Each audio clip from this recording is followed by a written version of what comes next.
Latest updates ఎప్పటికప్పుడు పొందడానికి big TV WhatsApp channel follow అవ్వండి. లింక్ డిస్క్రిప్షన్ లో ఉంది.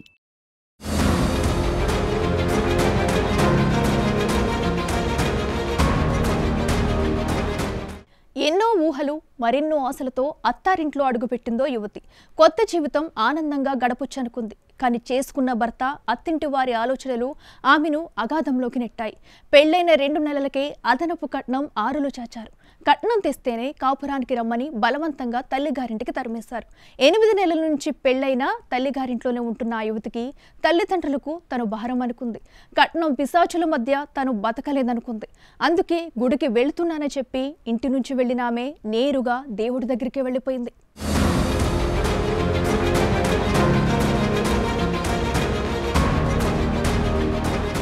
వరకట్నం తీసుకురావాలని అత్తింటి వేధింపులు ఎక్కువ అవడంతో ఓ గృహిణి కాలువలో దూకి ఆత్మహత్య చేసుకున్న ఘటన పశ్చిమ గోదావరి జిల్లా తాడేపల్లిగూడెం పట్టణంలో శనివారం చోటు చేసుకుంది.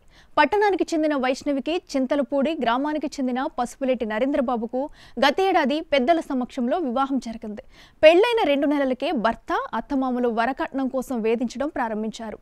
రోజు రోజుకు అవి ఎక్కువ అవడంతో పెద్దలు, పోలీసుల సమక్షంలో పలుమార్లు కౌన్సిలింగ్ కూడా ఇచ్చారు. అయినప్పటికీ వారిలో మార్పు రాలేదు. దీంతో వైష్ణవి అత్తింటిని వీడి పుట్టింటికి 8 నెలల కిందట వచ్చేశారు. అప్పటి నుంచి ఆమె ఇక్కడే ఉంటున్నారు. 4 రోజుల కిందట భర్త ఫోన్ చేసి పొలం డబ్బులు తీసుకురావాలని ఒత్తిడి చేశారు. దీంతో మనస్తాపానికి గురైన వైష్ణవి శుక్రవారం రాత్రి గుడికి వెళ్లి వస్తానని ఇంట్లో చెప్పి బయటకు వచ్చారు. సాయిబాబా గుడి వద్ద ఉన్న ఏలూరు కాలువలో దూకి ఆత్మహత్యకు పాల్పడ్డారు. సమాచారం తెలుసుకున్న కుటుంబ సభ్యులు, పోలీసు, అగ్నిమాపక సిబ్బంది గృహిణి ఆచూకీ కోసం కాలువలో గాలించినా ఫలితం లేకుండా పోయింది.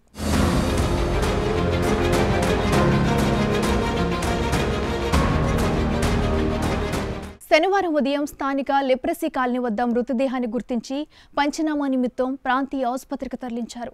ఈ ఘటనపై బాధిత కుటుంబ సభ్యులు ఇచ్చిన ఫిర్యాదు మేరకు సీఏ సుబ్రహ్మణ్యం కేసు నమోదు చేసి దర్యాప్తు చేస్తున్నారు. ఏది ఏమైనా వరకట్న భూతం ఓ నిండు ప్రాణాన్ని బలి తీసుకుంది.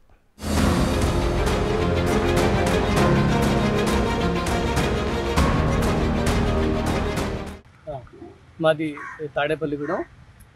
మా మేనగోళ్ళ బొబ్బిలి వైష్ణవిని చింతలపూడి గ్రామానికి చెందినటువంటి పసుపులేటి వెంకటకృష్ణ గారి అబ్బాయి అయినటువంటి పసుపులేటి నరేంద్రబాబుకి ఇచ్చి 2023లో మార్చిలో వివాహం చేయడం జరిగింది.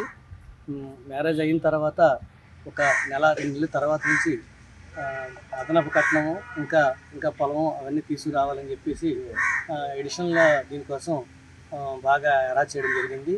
వాళ్ళ మామగారు అయినటువంటి వెంకటకృష్ణ గారు, అలాగే వాళ్ళ అత్తగారు అయినటువంటి నాగమణి గారు, అలాగే భర్త అయినటువంటి నరేంద్రబాబు, వీళ్ళతో మరీ ముఖ్యంగా వీళ్ళ ఆడపడుచు అయినటువంటి శ్రావణి, నారిశెట్టి శ్రావణి అనేవాళ్ళు, వీళ్ళందరూ కూడా మాటిమాటికి అదనపు దీనికోసం కట్నం కోసం ఎరా చేస్తూ మానసిక క్షోభకు గురి చేశారు. అయినప్పటికీ కూడా మేము పెద్దల మధ్యలో పోలీసుల సమక్షంలోనూ, పోలీసు వారి సమక్షంలోనూ, అలాగే పెద్దల సమక్షంలో పలుమార్లు చెప్పినప్పటికీ సరే అని వెళ్ళడం, మళ్ళా మామూలుగా ఎప్పటిలాగానే అరెస్ట్ చేయడం జరిగింది. గత 8 నెలల నుంచి పాపని రేపు తీసుకెళ్తానని చెప్పి వచ్చి ఇక్కడ తాడేపల్లిగూడెంలో వదిలేసేసి వెళ్ళారు.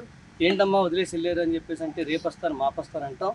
అలాగే దాని మీద రాకపోవడం, అలాగే ఫోన్లో కూడా పాపని చాలాసార్లు అరెస్ట్ చేయడం కూడా జరిగింది. తర్వాత తదుపరి ఈ ఒక 4-5 రోజుల క్రితం వాళ్ళని పెద్దల సమక్షంలో మరలా కూర్చోబెట్టి రాజీ చేయడం జరిగింది. అయినప్పటికీ ఫోన్లో కూడా భర్త అలాగే ఆడపడుచులు వేధింపులు తాళలేక మానసిక క్షోభకు గురైంది. నిన్న సాయంకాలం సుమారు 8:30-9 ఆ ప్రాంతంలో కార్తీక పౌర్ణమి సందర్భంగా గుడికి వెళ్తానని చెప్పి ఈ మానసిక క్షోభను దృష్టిలో పెట్టుకొని ఇంకా భరించలేక వాళ్ళ యొక్క అరాచకాలు రోజు రోజుకి పెరిగిపోవడంతో ఇంక ఎన్నిసార్లైనా మార్పు రాకపోవడం వల్ల అమ్మ ఏలూరు కాలంలో దూకి ఆత్మహత్య చేసుకోవడం జరిగింది. ఇటువంటి తప్పు జరిగినందుకు, ఇటువంటి హెరాస్మెంట్ వల్లే జరిగింది కాబట్టి వాళ్ళ భర్త, అత్తమామలు, ఆడపడుచుల మీద కఠిన చర్యలు తీసుకుని వారిని కఠినంగా శిక్షించాల్సిందిగా మేము కోరుతున్నాము. ఇటువంటి శిక్ష ఉండాలంటే వేరే ఆడపిల్లకి ఎవరికి కూడా ఇటువంటి స్థితి రాకూడదు అనేటటువంటి రీతిలో కఠిన చర్యలు తీసుకోవాల్సిందిగా నేను మనవి చేసుకుంటాను.